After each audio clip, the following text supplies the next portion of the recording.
The Las Vegas housing market update for May 2025. We're looking at April numbers that came out from the Las Vegas Realtors Association, so we'll check those out. And these numbers are mind-blowing. I'm going to point out why they're mind-blowing, which numbers we really need to key in on, and why they matter to you, why your mind should be a little bit blown when you look at this.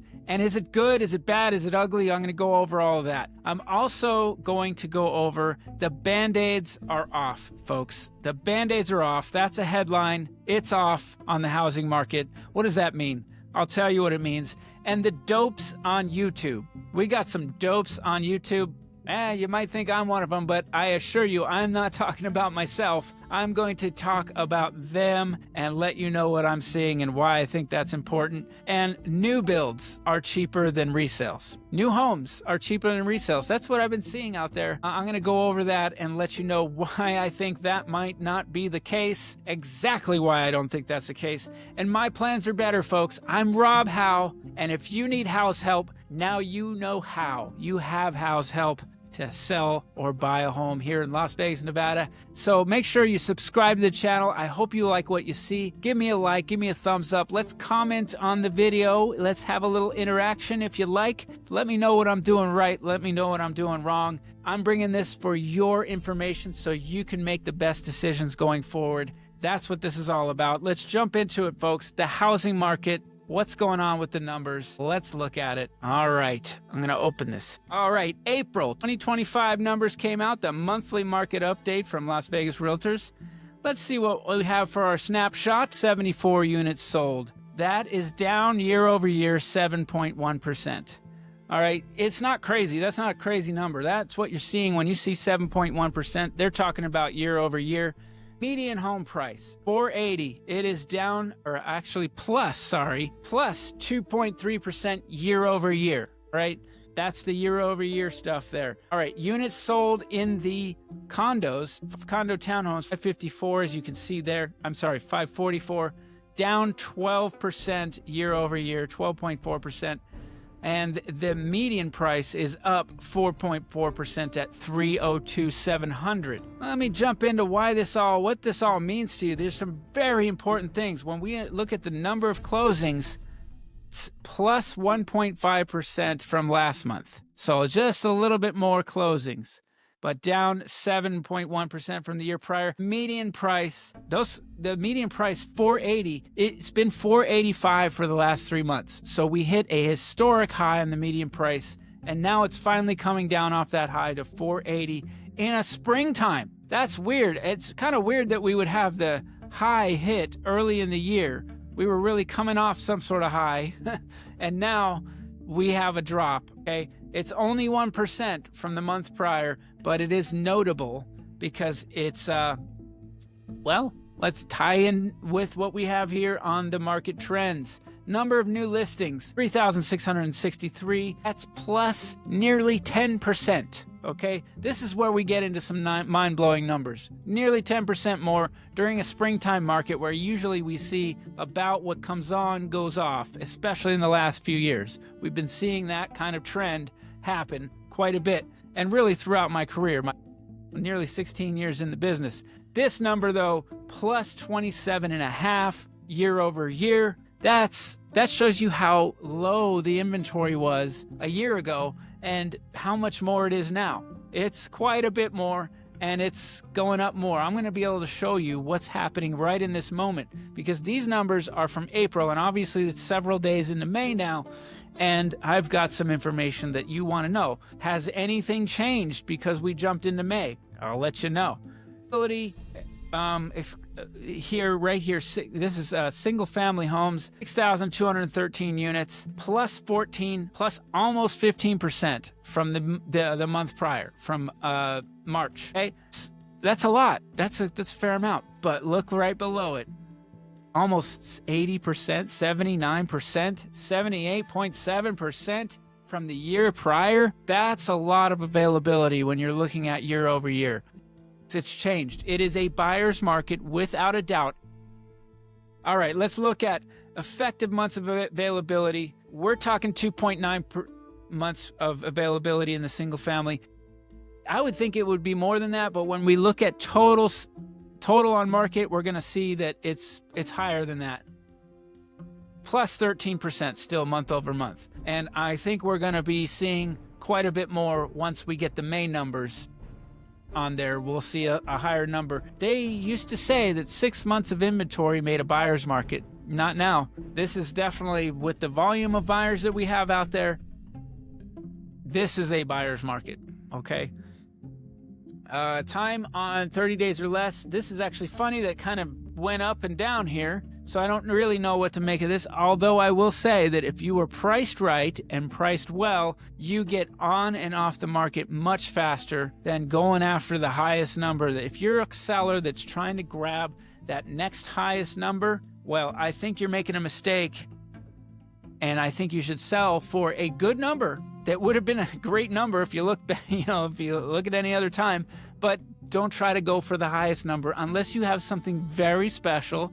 Certain properties are going to always be that special property, but look at what the inventory is. Look at what the similar properties to yours are. If they compare similarly to yours and you're trying to overprice your property or price higher than somebody that has a similar property, that other property is going to sell before yours. And you don't want to be doing that in this market right now. You want to sell and get out. You want to sell and get out, because I believe that if you wait, it's just going to become a better buyer's market for those buyers that are, still on the low amount. And those buyers those are deal shoppers. They're going to go around and find the best deal. If you're not willing to give at least a little deal right now, you may not have a deal.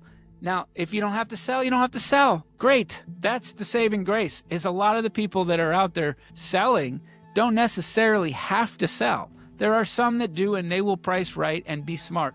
But the ones that don't have to, you can pull your property off the market and sell it later if you want. Now, here we are. I'm going to just briefly go over the condos. Minus 4.6 of units on their number of closings. So down on the sales for condos. Condos were really popular a year ago because number of closings were down 12.4% year over year. They have been climbing like crazy. We are not at the height of the median price for condos. That was $315 a few months back. So condos staying steady, but also there's a lot more inventory coming on. Okay. So this is where I'll prove that right here. 4.4 months of inventory, 13.6% up. Okay, when you add it all together, I think we're probably close to about 3.5 months of inventory. That's where I think we're probably at.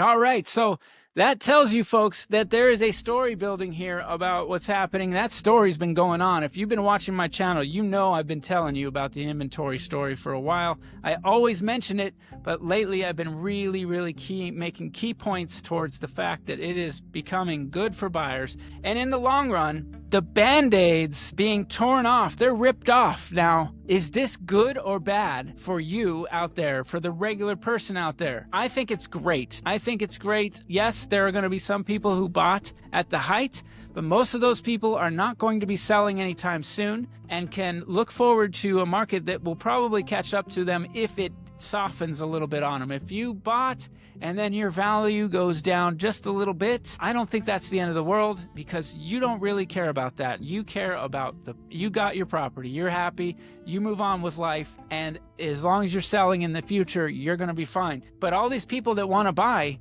this is good for you. Affordable housing is on the way. It is on the way. It is truly on the way, because I think we're going to see softening of prices, and then eventually, maybe even this year or sooner than later, we could see interest rates drop. And that would mean wonderful things for people that have been waiting on the sidelines and can't afford this market. If you got inventory, if you've got rates better, if you've got prices that are softer, that all means a better market and more buyers and happy people to get involved in the market. I think that's what we're looking forward to. But if you're waiting for the crash, you've got a while to go. I just don't see the signs for a crash. I see the signs for a softening, a correction, if you will. We've been sitting on a bubble, and I think that bubble needs to not burst, but just go down, all right? We can't keep going up. That's just not natural. And what would be natural is if we did keep going up is for a burst to happen. Okay, so we don't want that. We want the natural forces, the things that are going to change our economy to bring down where things need to be. And then we get interest rates where they should be, better place. And I think what you're looking at is going to be a better market for you ahead. Let me dive into more evidence of what I'm seeing in this time, real time. I'm going to show you what I pulled up yesterday. All right, so hopefully you can see this nice and crisp. It is new listings coming on the market there. 1,180. All right, you add that to the coming soons, 95. So you've got about 1,275 properties coming on the market. That's the 7-day average. Okay, so that means that more properties are coming on. I've seen this a little lower, and it actually looked like it was, kind of dipping down, maybe getting closer to 1,000 or below 1,000 on the 7-day average. And then now it's been back up because I think sellers are now, the people that are selling, they're going, you know what, I don't want to miss out. That's what happens. People go, I don't want to miss out on the highs. And so they'll get in, and maybe you're not going to get the high of the market, but you're going to get a good price. If you price right, you price to sell right now, you can do that. So that's what these people are doing.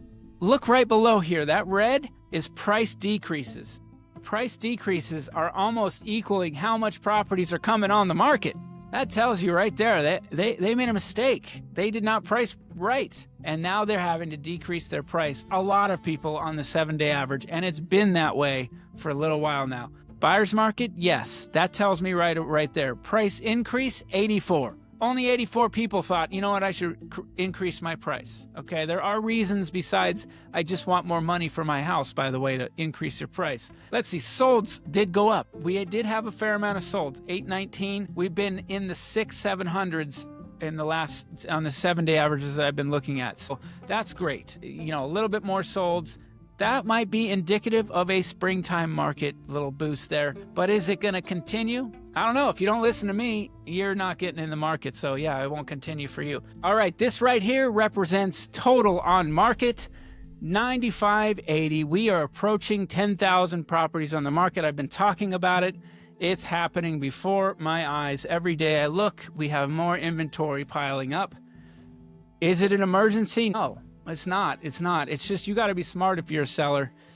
We're in changing times now. And if you start to see another 1,000 properties go on the market, and especially if we're late in the year in a slow time, traditionally slow time for the market, if we're around, 10,500, 11,000 properties on market, well, that would mean that we are that's a little more concerning. We would see a lot of people deciding, maybe this is not the time for me to sell. I think a lot of sellers would just not sell. They would say, I'm pulling my property off the market. That's the good news. You don't have a lot of desperate sellers. You just have people that want to cash in on a high market, and they think that this market is going to come down off its highs and come way down off this highs. I don't think we're going way down off the highs. That's just what I think. And I will continue to give you evidence to my points. So the dopes on YouTube. This is what I really quickly I want to talk about. I could be one of those dopes, but no, what I'm talking about are people that have not been able to get it right for years, but they peddle the same crap week in and week out. Every time you see them, they have the same message. The sky is falling. It's totally the Chicken Little story. But you know what? A lot of people resonate with that. They want to know the sky is falling, and they can't wait for the next big crash so they can supposedly take advantage of it, even though 98% of them won't take advantage of it. That's just the way it is. There's one guy out there that grabbed a woman by the name of Barbara Corcoran. I'm not going to show you the video, or I'm not going to put their video up, but I just want to explain. So they put up a video of them and said Barbara Corcoran, and she's, that she's in La La Land. But this woman has been right over and over and over again. Okay, she knows her stuff. She knows the real estate market. And even I thought at one point, she's drinking the Kool-Aid. She's way too on the positive side, but she never got it wrong. At least not to the point where it was like, well, that was really wrong. No, she never got it wrong. And you could say maybe she plays it safe with the way she words things. But no, I think that she just gets it right. And I think that the people that are out there grabbing her video and saying, look at this idiot, They're just appeasing the bias out there for the people that support their channel, and I understand that. But these are dopes, and you do not want to listen to them. They haven't gotten it right. They aren't even as good as a broken clock that gets it right twice a day. They don't even get it that right. They're terrible because they've never been right. Okay? If you're listening to them, you're listening because you just want that information. You want to feel like that's the way the world is. Sorry, but it's true. Something else I'd like to dispel. I'm going to tell you, I mentioned new builds and whether they're cheaper than resales because I've been seeing this on some really big, channels, whether it's not, they're replayed from like the mainstream news, and these people are going on. I can't remember which CEO it was, but you can tell me if you remember, but these people are saying that new builds are cheaper than resales, and they're out of their minds, and they're peddling BS, okay? Because it's not that I want to tell you not to buy a new build, okay? There's a lot of reasons to buy a new build, and I know why people buy them. They're brand new. Okay, they're in great up and coming areas. A lot of times you can buy a new build and that new build will gain in value the years after you buy it very quickly, and the area becomes even more popular. And so when you buy early in a new build, that's not a bad thing. You're buying in an up and coming area. But, they're saying that they're cheaper, and they're just not. Interest rates that they're able to offer on a property that might, say you buy a 2,000 square foot new home, and that home costs you $500,000, and then just for round numbers, and then the resale home is $480, but you're on the $500,000, you're getting a better interest rate for the first year and the second year. They've got these tiers, and then the third year it locks in for the life of the loan, still at a lower rate than what you might be able to just go out and get on a mortgage. Builders have gone out and bought these deals for the interest rates. So that makes it cheaper, at least on the mortgage, for a period of time. But are you buying a cheaper property? No. You're not buying a cheaper property. You're paying more for the property, and a resale is cheaper on average by the price. Now, the thing that I would tell you now is that the resale market is allowing for those types of deals on interest rates even more than before, and you can get the sellers to pay for your interest rate reduction, just like the builders are, and you can structure a deal that really makes sense. And so get a cheaper price and a better interest rate. The resale market might look really good right now, and I think it does. I think it always has. It's just with lower inventory, it felt like the new homes were the better deal. They technically weren't, and that's the way that is. You can let me know if you feel different. All right, folks, last thing I say is my plan is better than their plan. My plan to sell your home will get it done. So look, if you need house help, you have house help.